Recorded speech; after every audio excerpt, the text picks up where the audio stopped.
आपने ऐसे कौन-कौन सी केस स्टडीज़ देखी जो रेकी हीलिंग के थ्रू होती हैं? 22 साल में ऐसे बहुत से छोटे-मोटे केसेस देखे हैं, लेकिन मेंशन करने के लिए एक है मेरे पास कि कोविड में एक केस आई थी कि पेशेंट आईसीयू में ऑलमोस्ट एडमिट हो गया था एंड बहुत सीरियस कंडीशन हो गई थी उसकी।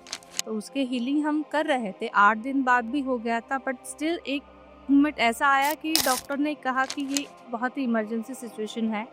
तो उसमें भी हमने उनको मंत्रा हीलिंग, वाटर टेक्निक इस और रेकी हीलिंग, इसके थ्रू हमने उनकी हीलिंग करी और तब वो उससे आउट हो गए और उसमें 10-15 दिन बाद ही केम आउट ऑफ आईसीयू। तो ये एक बड़ा केस था कोविड का।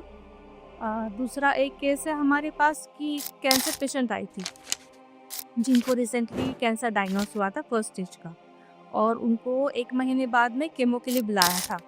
तो उन्होंने हमें जब कॉन्टैक्ट किया तो हमने उनका स्टडी किया, उनको कब से क्या दिक्कत हो रही है ये सब हमने स्टडी किया और उनको हमने कुछ प्रोसेस करने को दिया। कुछ वो कर मतलब उनकी साइड से जो कुछ वो कर सकती है, उनको कुछ मंत्रास दिए, जो कुछ प्रोसेस करनी है वो बताए और हम हमारी तरफ से रेकी हीलिंग, चक्रा बैलेंसिंग या स्पेल्स ये जो भी कुछ है हम कर रहे थे।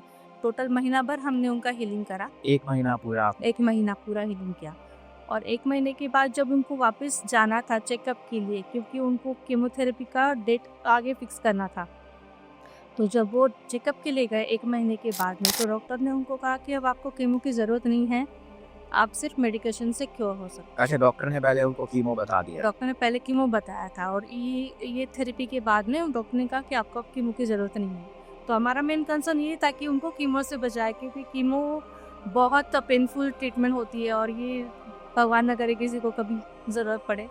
तो हमारा मेन इंटेंशन ये था कि उनको इससे बचाया करके, और डॉक्टर ने उन्होंने कह दिया कि आपको ज़रूरत नहीं है कीमो की, आप नॉर्मल मेडिकेशन पे क्योर अप हो सकते हैं।